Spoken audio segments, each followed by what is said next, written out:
खुद अपने साथ घटित सच्ची घटना को बिहार के रहने वाले सौरभ बताते हैं कि जो घटना मेरे साथ घटी वो बहुत ही अजीब सी थी। मैं सपने में भी नहीं सोच सकता था कि मेरे साथ कभी कुछ ऐसा होगा। इस घटना के द्वारा मैं आप लोगों को डरा नहीं रहा हूँ, बल्कि अपनी एक आप बीती आपके सामने प्रस्तुत करने की कोशिश कर रहा हूँ। सौरभ बताते हैं, आपने शमशान घाट के बारे में तो सुना ही होगा। हर दिन कितनी लाशें वहां जलकर खाक होती हैं, जिसकी गिनती भी नहीं की जा सकती। कहा जाता है कि यहाँ जलने के बाद व्यक्ति को मुक्ति मिल जाती है, पर ऐसा नहीं है। भूत और प्रेत आत्माओं का बहुत बड़ा गढ़ शमशान घाट है।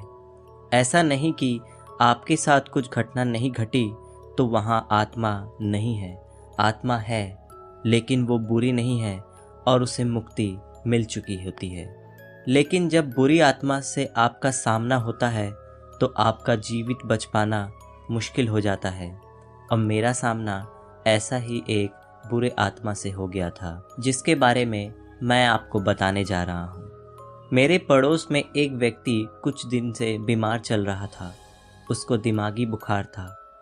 उसने हर जगह अपना इलाज कराया, लेकिन वो ठीक नहीं हो पाया और एक दिन सुबह उनकी मौत हो गई। मैं और मेरे भाई दोनों उनके घर गए और देखा लाश उनके घर के सामने रखी हुई है। मैंने उनके चेहरे को देखा, आंखों से कुछ सफ़ेद सा पानी निकल रहा था। दोनों आंखें पूरी तरीके से खुली और उनका चेहरा काफ़ी अजीब सा हो गया था। सुबह से सब व्यवस्था करते हुए लाश को घाट तक ले जाने में रात हो चुकी थी। फरवरी का महीना था, कड़ाके की ठंड पड़ रही थी। हम लोग तकरीबन 12-13 लोग थे और पार्थिव शरीर को जीप की छत पर रस्सी से कसकर बांधी हुई थी। हम दोनों भाई भी जीप के पिछली सीट पर बैठे हुए थे। ठंड से हम सभी का हाल बुरा हो चुका था और कुछ घंटों में हम घाट तक पहुंच गए थे। रात के तकरीबन 11:30 बज रहे थे। घाट के बगल में जीप रुकी। हम लोगों ने मिलकर लाश को जीप से नीचे उतारा। लाश को जीप से नीचे उतारते वक्त मेरे हाथों में जीप के कोने से चोट लग गई और मेरे अंगूठे से खून बहने लगा। लेकिन चोट इतना मामूली था, इसलिए मैंने उतना गौर नहीं किया। हम सब ने मिलकर लाश को नीचे रख दिया। इतनी ठंड थी, शमशान घाट का माहौल बहुत ही डराने वाला था। चारों तरफ धू-धू करती हुई लाश, आग से जलकर गिरती हुई किसी के हाथ, सर, पैर, इन सब को देखकर मन विचलित सा हो रहा था। उन्हें जलाने के लिए हम लोगों ने लकड़ी ले ली थी और कुछ ही घंटों के अंदर उनकी चिता वहीं तैयार हो चुकी थी। मैं इनकी लाश के बगल में अकेले ही खड़ा था। बाकी लोग चिता के आसपास खड़े थे। उनके और मेरे बीच करीबन 30 से 40 मीटर का फासला था। मैं लाश को अपने हाथों से पकड़े हुए बैठा था। लाश का चेहरा कपड़े से ढका हुआ था। पता नहीं अचानक कहां से जोर की हवा चली। मैं तो चिता की तरफ देख रहा था, लेकिन जैसे ही मैंने लाश की तरफ देखा तो मेरे होश उड़ गए। मैंने देखा कि उनके मुंह से कपड़ा हट चुका था। मुझे अच्छी तरीके से याद है, उनका चेहरा पहले जैसा बिल्कुल नहीं था। आंखों की पुतलियां एकदम फैली हुई थी और देखने में ऐसा लग रहा था कि वो मुझे ही घूर रहे हो। मैं डर गया। मैंने अपने भाई को आवाज़ देकर बुलाया। मेरा भाई वहां आकर उनके मुंह पर वो कपड़ा फिर से रख दिया और बोला, चलो लाश को वहां लेकर रख देते हैं। और इसी बीच कुछ और लोग वहां आकर उस लाश को उठाकर चिता पर रख रहे थे। कुछ ही समय बाद पता नहीं मेरे को क्या हो गया था, मुझे डर लग रहा था। मैं लाश से अब 20-30 कदम पीछे की ओर हट गया। अब लाश जलना शुरू हो गया था। मैं अपनी आंखों से देखा, उनके हाथ, चेहरे और बाकी के अंग आग में जल रहे थे। आग से जलकर चेहरे से पिघलकर चमड़ी नीचे गिर रही थी। ये सब देखकर मैं डर गया और थोड़ी ही दूर जाकर खड़ा हो गया, एकदम अकेला। मैं भले ही वहाँ अकेले खड़ा हो गया था, पर मुझे वहाँ लग रहा था कि मेरे पीछे कई सारे लोग खड़े हैं। मैंने पीछे मुड़कर देखा तो वहाँ कोई भी नहीं था सिवाय मेरे। फिर मुझे अचानक ऐसा लगा कि मेरे पीछे कोई खड़ा है। मैंने पीछे मुड़कर देखा तो कोई औरत खड़ी है जो धीमी आवाज़ में किसी से बात कर रही है। ऊपर से जलती हुई चिता के दुर्गंध से मेरा सांस लेना वहाँ मुश्किल हो रहा था। मुझे काफ़ी अजीब सा लग रहा था। मैं अचानक ही अपने भाई को बुलाकर वहाँ से तुरंत चलने के लिए कहने लगा। वो बोला, अरे रुको कुछ देर, सब लोग चलेंगे। क्या हुआ, तुम्हें इतनी जल्दी क्यों हो रही है? मैंने कहा कि आप रुके तो रुके, मैं जा रहा हूँ। ये कहकर मैं जाने लगा। मेरे भाई ने कहा, चलो ठीक है, मैं भी चलता हूँ तुम्हारे साथ, लेकिन पहले मैं इन लोगों को बता देता हूँ। भाई उन लोगों के पास चले गए। मैं वहाँ अकेले ही खड़ा था। मेरा भाई वहाँ उन लोगों से जाने की बात कर रहा था। मुझे बस इतना ही याद है, मैं वहाँ अकेले खड़ा था और उसके बाद मेरे साथ क्या हुआ मुझे कुछ भी याद नहीं। जैसे ही मेरी आंखें खुली, मैंने खुद को अपने घर में पाया और मैं चौंक कर उठा। मैंने सामने खड़े अपने भाई से पूछा, अरे मैं यहाँ कैसे आ गया? मैं तो घाट पर था ना। तभी मेरा भाई कहने लगा, तुम वहीं बेहोश पड़े थे। घाट पर जब मैं उन लोगों से बात करने के लिए गया था तो मैंने देखा तुम बेहोश होकर वहाँ गिर पड़े। तब मैं तुम्हें घर लेकर आया। वहाँ खड़े सभी लोग पूछने लगे, आखिर इसे क्या हुआ है? उसके बाद मेरे घर वालों ने मुझे एक ब्राह्मण के पास दिखाया। उस ब्राह्मण ने मुझे बताया कि तुम्हारी उंगली कटी थी और उस कटी उंगली से तुम्हारे खून गिर रहा था और वही खून शमशान घाट पर गिर गया था। ये याद रखना, कभी भी शमशान पर अपनी खून की एक भी बूंद गिरने मत दो, क्योंकि खून की खुशबू से वहाँ खड़ी सारी आत्माएं जाग जाती है और ज़रूर तुम्हारा खून वहीं गिर गया होगा। तभी तुम्हें ऐसा महसूस होने लगा था कि तुम्हारे आसपास कोई है। तुम काफ़ी भाग्यशाली हो कि तुम आज मौत के मुंह से बचकर आ चुके हो। ये सब होने के बाद तब मुझे अपनी गलती का एहसास हुआ। मैंने उसी समय कसम खा ली कि कभी भी भूत प्रेत के मामले में रिस्क नहीं लूँगा। उस घटना के बाद 2-3 महीने तक मुझे काफ़ी बुरे बुरे सपने भी आए थे, लेकिन मेरे घर वालों ने कुछ तांत्रिक प्रक्रिया कर इन सब चीज़ों को मुझसे दूर किया।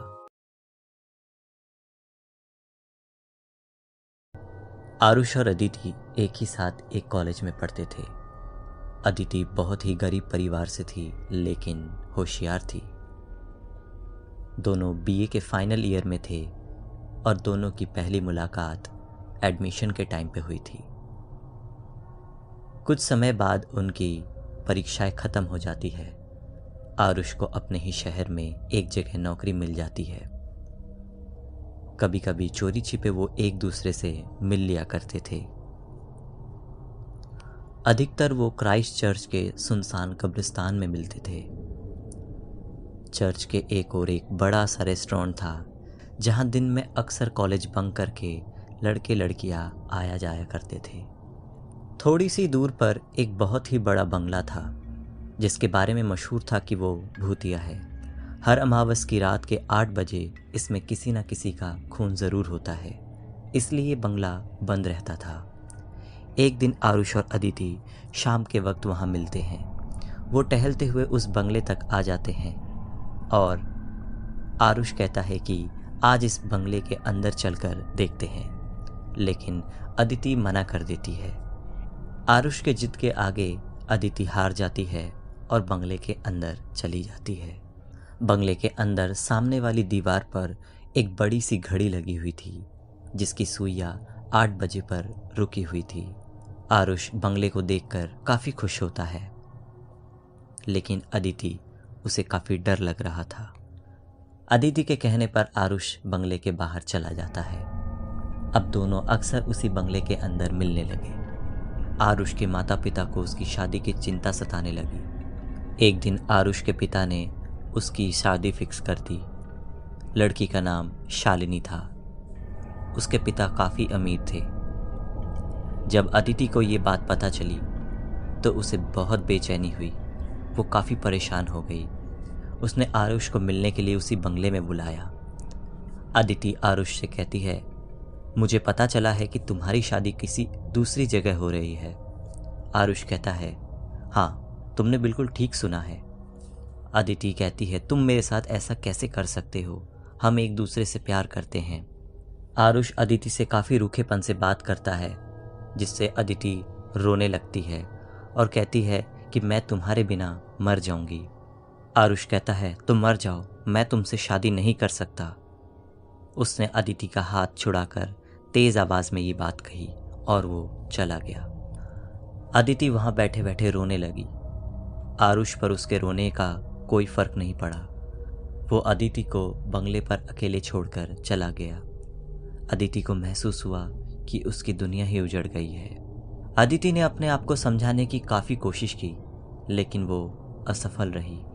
एक दिन रात के अंधेरे में तेज बारिश हो रही थी।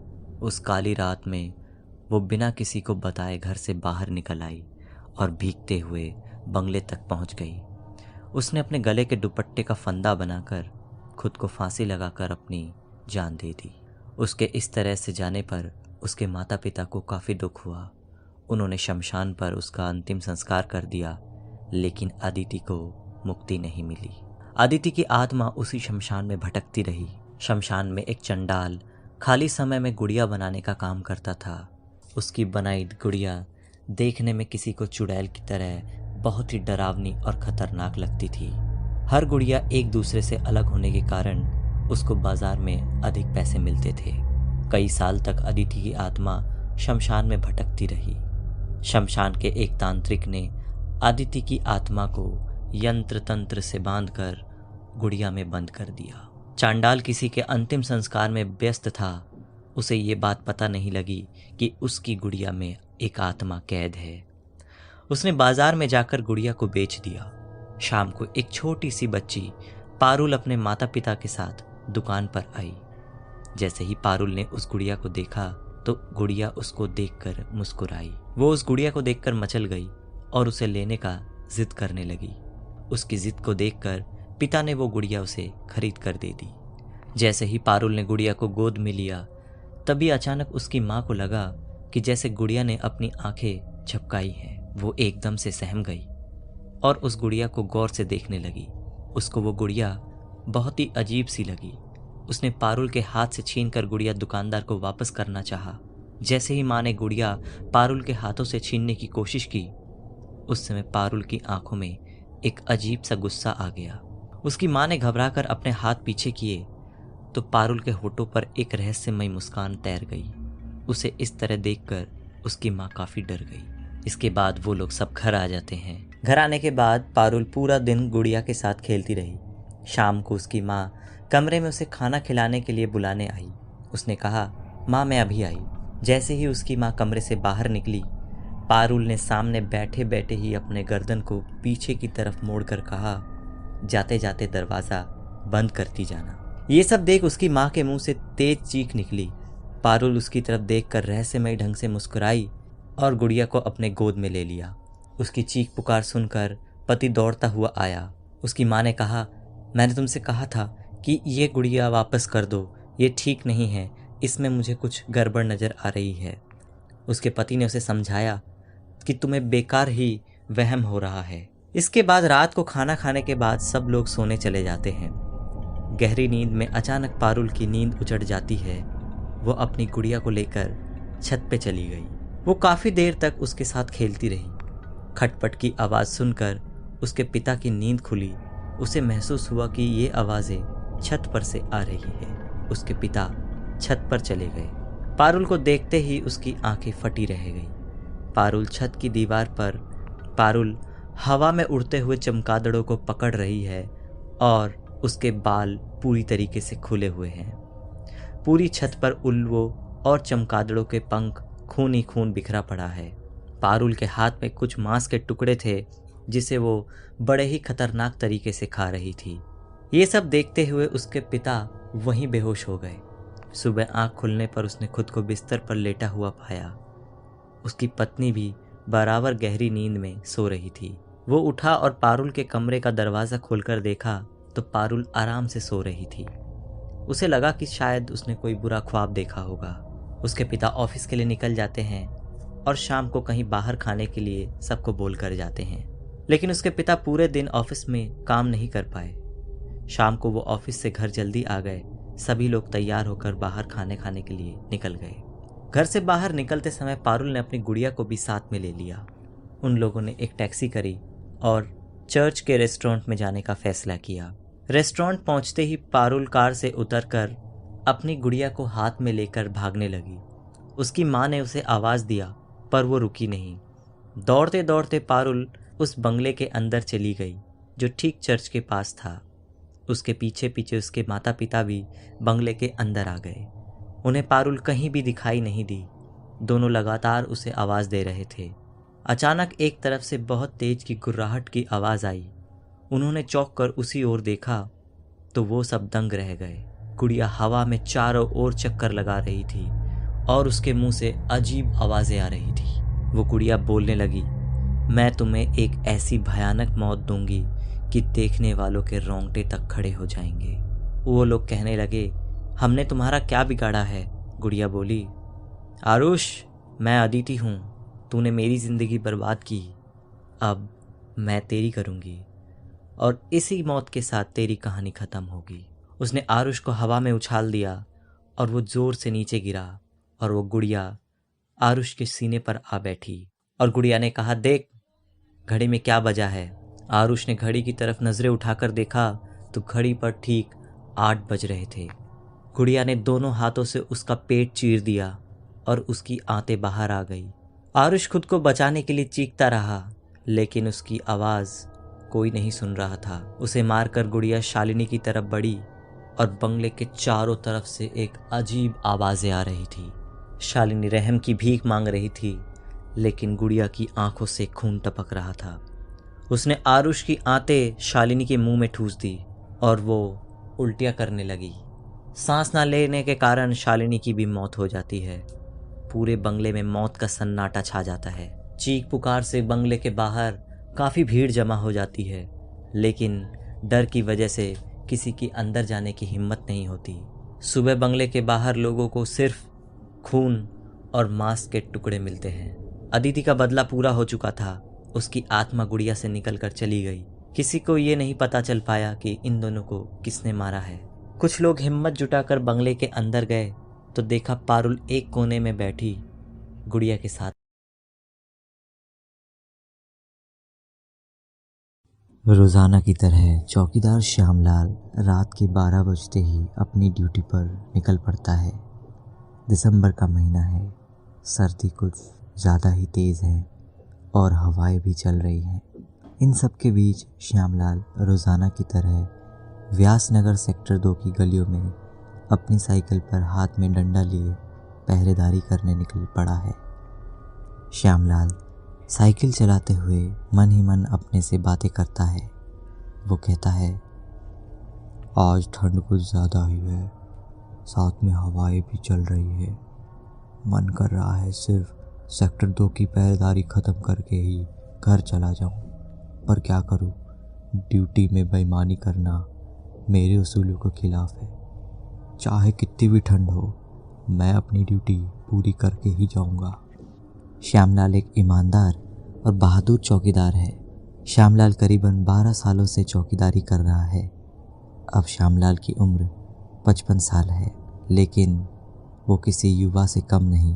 वैसे श्यामलाल को व्यासनगर की रखवाली करते हुए अभी एक ही हफ्ता हुआ है, लेकिन उसके काम करने के तरीके से सभी लोग खुश हैं और ठेकेदार ने भी श्यामलाल को व्यासनगर के सभी 6 सेक्टर पहरेदारी करने के लिए दे दिए हैं।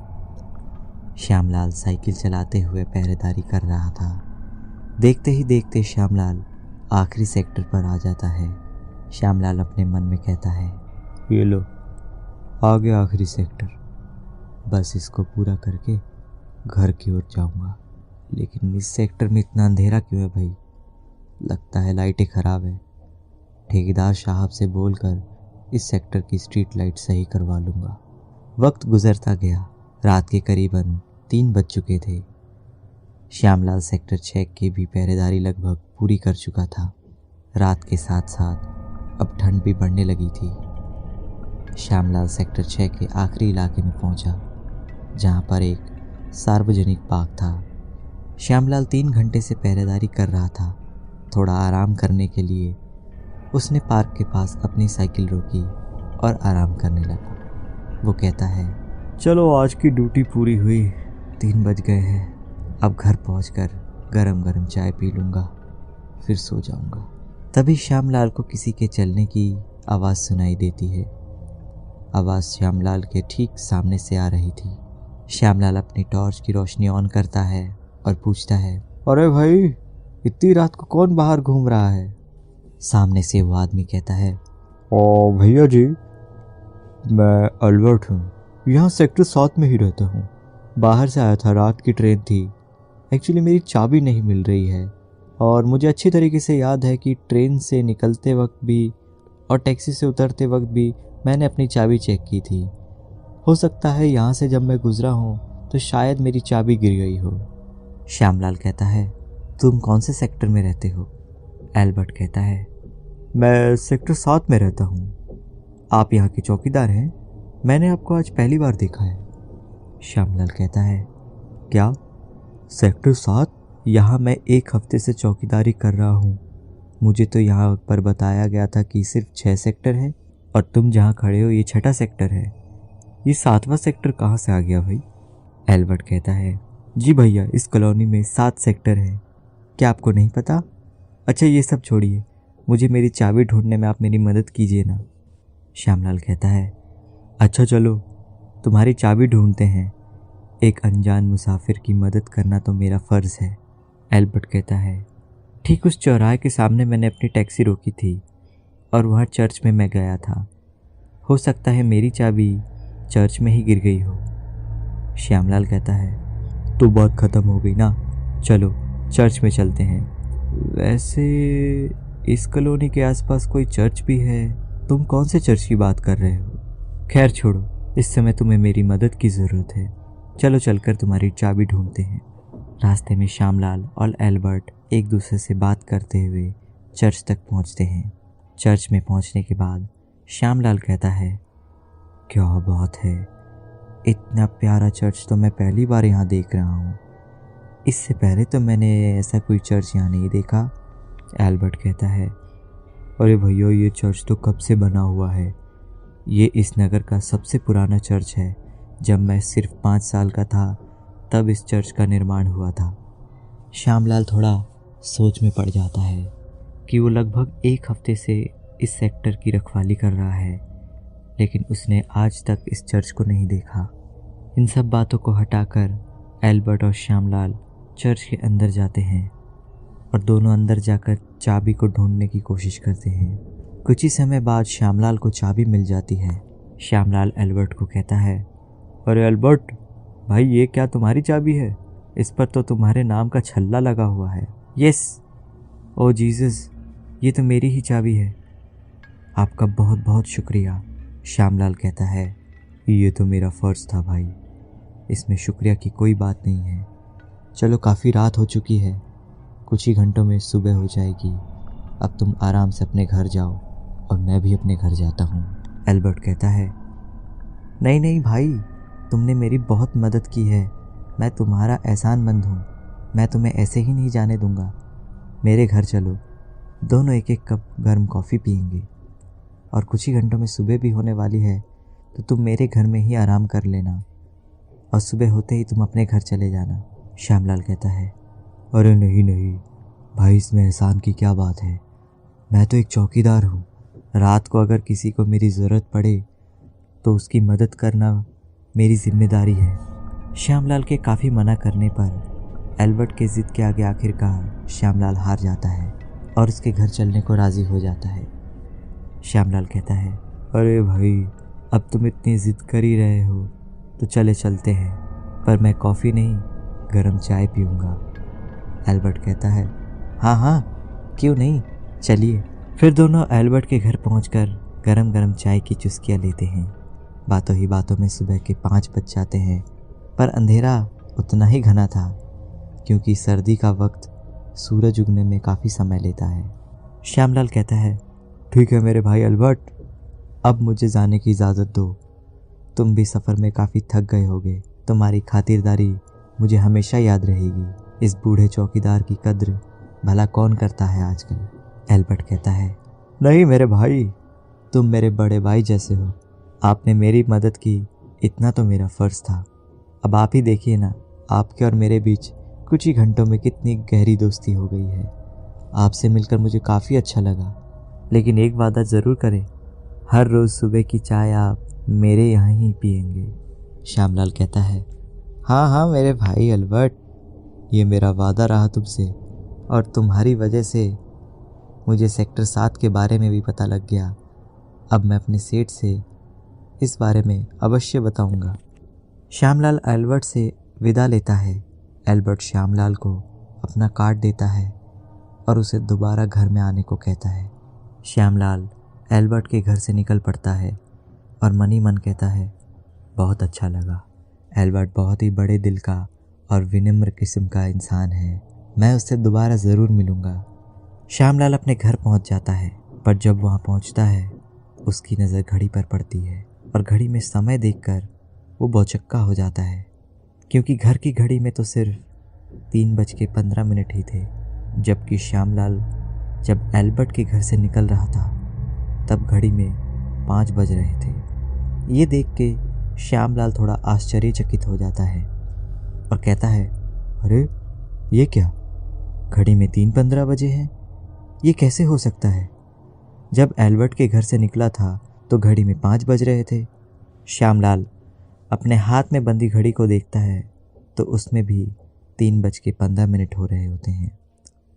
श्यामलाल फिर सोच में पड़ जाता है और कहता है, ऐसा कैसे हो सकता है? मेरी घड़ी में भी 3:15 हो रहे हैं। 3 बजे मेरी ड्यूटी ख़त्म हुई थी और तभी मेरी मुलाकात एल्बर्ट से हुई और 15 मिनट तो मुझे उस एल्बर्ट के घर से मेरे घर तक आने में लगा। ये कैसा नज़रों का धोखा है? लगता है मुझे सो जाना चाहिए, ज़्यादा सोचूंगा तो मेरा सर फट जाएगा। आखिरकार श्यामलाल सो जाता है। सुबह के 9 बजे श्यामलाल ठेकेदार साहब से मिलने जाता है। राम राम साहब, ठेकेदार कहता है। अरे राम राम श्यामलाल जी, कैसी रही कल की रात? उम्मीद करता हूँ कि तुमने अपनी ड्यूटी अच्छी तरीके से निभाई होगी।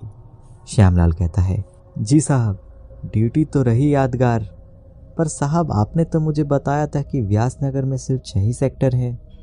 आपने मुझे 7वें सेक्टर के बारे में कुछ नहीं बताया। ठेकेदार कहता है, क्या कह रहे हो श्यामलाल? 7वां सेक्टर? कौन सा 7वां सेक्टर? व्यासनगर में तो सिर्फ 6 ही सेक्टर हैं, तुम किस 7वें सेक्टर की बात कर रहे हो? श्यामलाल कहता है, अरे साहब, मैं उसी 7वें सेक्टर की बात कर रहा हूँ जो 6ठे सेक्टर के सार्वजनिक पार्क से थोड़ा आगे बना है। मुझे पता नहीं था कि वहाँ सेक्टर 7 है। वो तो कल रात एक आदमी मुझे वहाँ मिला जिसका नाम एल्बर्ट था, उसका घर सेक्टर 7 में है। उस बेचारे इंसान की चाबी खो गई थी, उसकी चाबी मुझे चर्च में मिली। हम लोग उसकी चाबी को ढूंढने चर्च में गए और ऐसा चर्च मैंने उस इलाके में पहली बार देखा। फिर हम दोनों उसके घर गए, उसने मुझे चाय पिलाई। ठेकेदार कहता है, श्यामलाल तुम क्या कह रहे हो? कौन सा सेक्टर 7? कौन एल्बर्ट? कौन सा चर्च? यहाँ आसपास कोई भी चर्च नहीं है। अरे सेक्टर 7 छोड़ो, यहाँ तो सिर्फ सेक्टर 6 ही हैं। तुम्हें क्या हो गया है श्यामलाल? श्यामलाल कहता है, मैं सच कह रहा हूँ साहब, यकीन ना आए तो चल कर देख लीजिए। और श्यामलाल ठेकेदार को सेक्टर 7 दिखाने सेक्टर 6 के सार्वजनिक पार्क की ओर चल पड़ता है, जहाँ उसकी मुलाकात एल्बर्ट से हुई थी।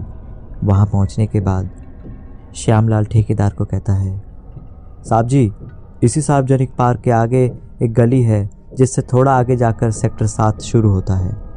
ठेकेदार कहता है, क्या मजाक कर रहे हो श्यामलाल? इस गली के आगे कुछ भी नहीं है। इस गली के बाद जंगल शुरू हो जाता है और ना ही यहाँ पे कोई सेक्टर है। तुम्हें कोई वहम हो गया है श्यामलाल। श्यामलाल ठेकेदार को समझाने की कोशिश करता है, साहब आप चल कर देख लीजिए, वहाँ बहुत बड़ा सेक्टर है, वहाँ एक बहुत बड़ा चर्च भी है। कल मैं उस चर्च के अंदर गया था और मैं आपको एल्बर्ट से भी मिलवा दूंगा जिसके साथ मैं रात रुका था। श्यामलाल और ठेकेदार दोनों उस गली की तरफ बढ़ते हैं। वहाँ जाने के बाद श्यामलाल अचंभे में आ जाता है, क्योंकि वहाँ कोई भी सेक्टर नहीं था। वहाँ सिर्फ वीरान जंगल और दूर दूर तक कोई भी बस्ती नहीं थी। ये सब देखने के बाद ठेकेदार श्यामलाल से कहता है, ये देख लो श्यामलाल, कहाँ है सेक्टर 7 तुम्हारा? अजीब बात करते हो तुम भी, मेरा टाइम ख़राब कर दिया तुमने।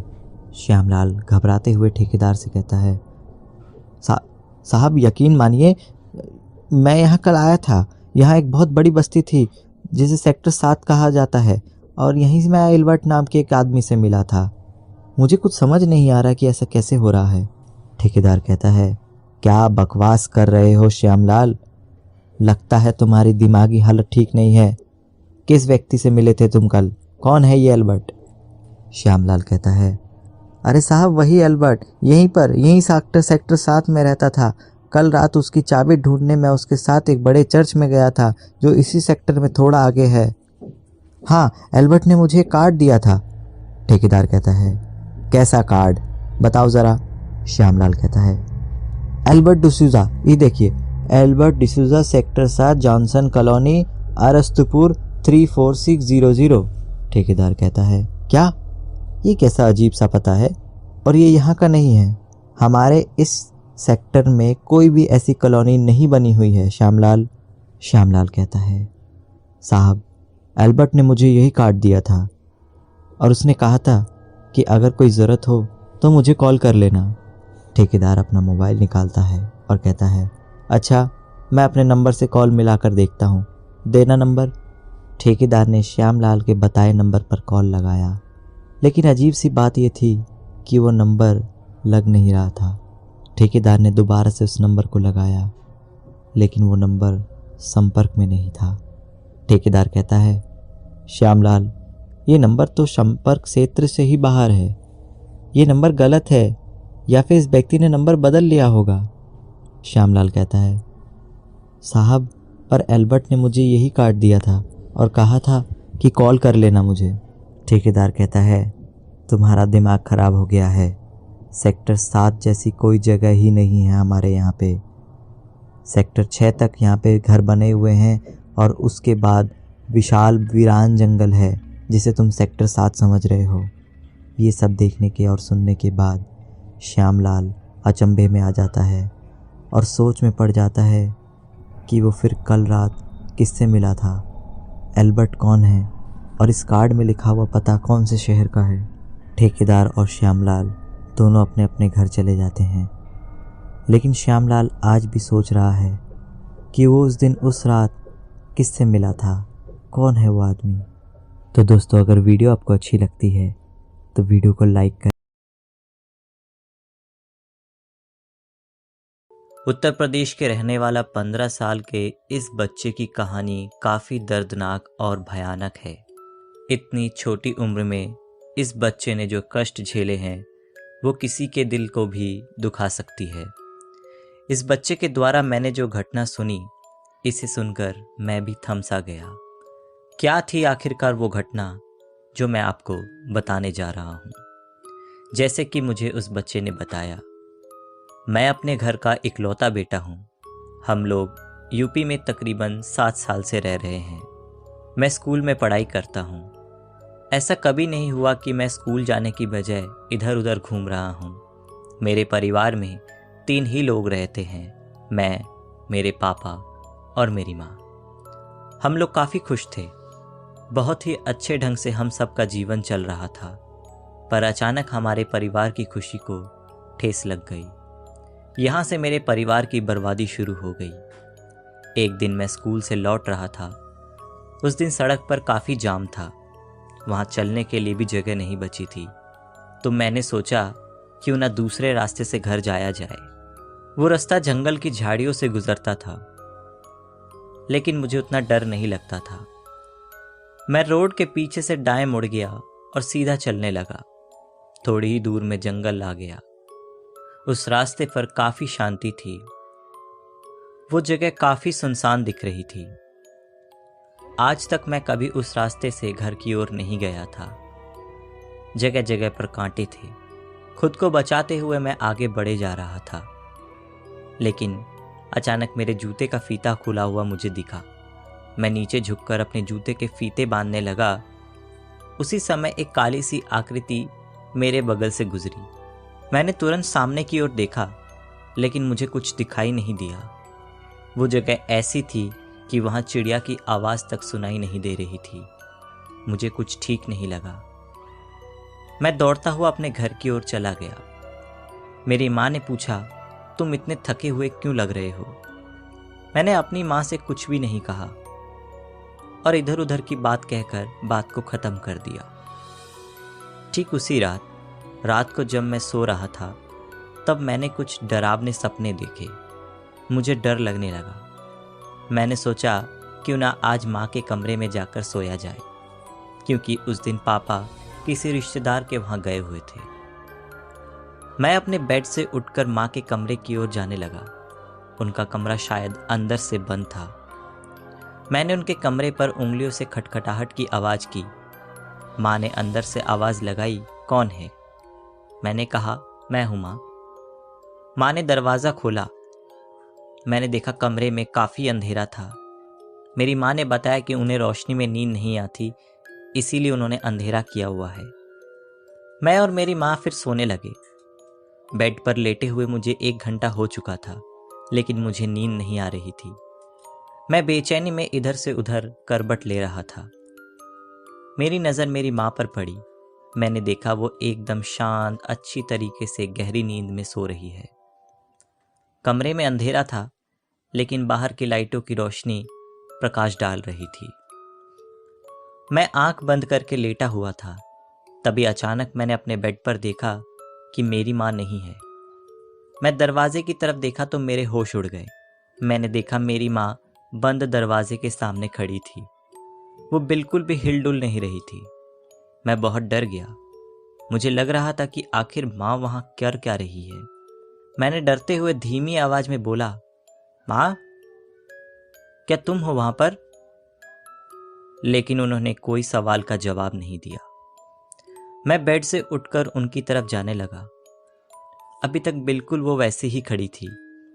जैसे ही मैं उनके बगल में पहुंचा तो मुझे किसी के करहाने की आवाज सुनाई दी। मैं बहुत डरा हुआ था, लेकिन फिर भी उनके सामने खड़ा होकर उनका चेहरा देखने की कोशिश करने लगा। जब मैंने गौर किया तो मुझे पता लगा कि इनकी शक्ल मेरी माँ जैसी ही थी, लेकिन वो मेरी माँ नहीं थी, क्योंकि उसका चेहरा देखकर मैं डर कर 2 कदम पीछे हट गया। मैंने देखा कि उसके हाथों में एक छुरा है, जिससे वो अपनी ही जुबान को काट रही है। मैं समझ गया कि ये मेरी माँ नहीं, बल्कि कोई प्रेत साया है। उसने पलटकर मेरी ओर देखा। उसकी आंखें देखकर तो मेरे होश उड़ गए। कटी हुई जुबान से खून फर्श पर गिर रहा था। अंधेरे कमरे में मुझे कुछ ठीक से दिखाई नहीं दे रहा था, फिर भी मैं किसी तरह दरवाजे खोलकर नीचे सीढ़ियों से भागने लगा। सामने मेन गेट पर ताला लगा हुआ था, वो भी अंदर से। मैं फूल के एक बड़े से गमले के पीछे छिपा हुआ था और वहीं से सीढ़ियों की तरफ देख रहा था कि कौन ऊपर से आता है। मैं जोर से चिल्ला भी नहीं सकता था, क्योंकि अगर वो जान जाती तो शायद मेरे जान ले लेती। मैं अंधेरे में गमले के पीछे चुपचाप छुपा हुआ था। कुछ ही मिनटों बाद मेरे बगल से एक बिल्ली रोती हुई गुजरी। इतनी डरावनी आवाज़ सुनकर मैं अंदर ही अंदर रोने लगा। मैं लगातार सीढ़ियों की ओर देख रहा था। मुझे छत से किसी के उतरने की आवाज़ सुनाई दी। मैं चारों ओर देख रहा था। आवाज़ तो आ रही थी, लेकिन वहाँ कोई नहीं था। मैं समझ गया था कि अगर मैं यहाँ रहा तो मेरी मौत तय है। लेकिन फिर मैंने सोचा कि मेरी माँ ऊपर है, मैं उसे छोड़कर कैसे जाऊँ। कुछ ही देर के अंदर वो आवाज़ आनी बंद हो गई। मैं हिम्मत जुटाकर फिर से उसी कमरे की ओर जाने लगा। मैंने कमरे के बाहर देखा कि वहाँ ढेर सारे छोटे छोटे कपड़ों के टुकड़े बिखरे पड़े हैं। सारा सामान इधर से उधर बिखरा पड़ा है। थोड़ी देर में बिजली भी आ गई। मैं कमरे में जाकर लाइट को जलाया। मैं अपनी माँ को उसी बेड पर सोता हुआ पाया। मैं उन्हें वहाँ देखकर एकदम से चौंक गया। मुझे लगा अभी तो मेरी माँ यहाँ नहीं थी, तो फिर यहाँ कैसे आ गई? आखिर वो औरत कौन थी? मैंने अपनी माँ को जगाया और उनसे ये सारी बातें कही। तो उन्होंने मुझे कहा कि मैं तो सो रही थी, मुझे क्या मालूम, और तुम भी यहाँ सो रहे थे। तब मुझे सब समझ आई कि वो सच में एक प्रेत साया थी। मुझे समझ नहीं आ रहा था कि आखिर ये मेरे साथ कैसे हुआ। बहुत सोचने के बाद मुझे याद आया कि शाम को मैं उस जंगल वाले रास्ते से आया था। शायद उसी वक्त वहाँ मौजूद आत्माओं में से कोई मेरे साथ आ गया होगा। इस घटना के तकरीबन 15 दिन बाद ही अचानक मेरे पिता की मौत हो गई। किसी को कुछ भी पता नहीं चला कि आखिर ये कैसे हुआ, क्योंकि मेरे पिता एकदम स्वस्थ थे। उनकी ये रहस्यमयी मौत हमें अंदर ही अंदर डरा कर गई। उनके जाने के बाद किसी तरीके से हम लोग अपना जीवन गुजारा कर रहे हैं।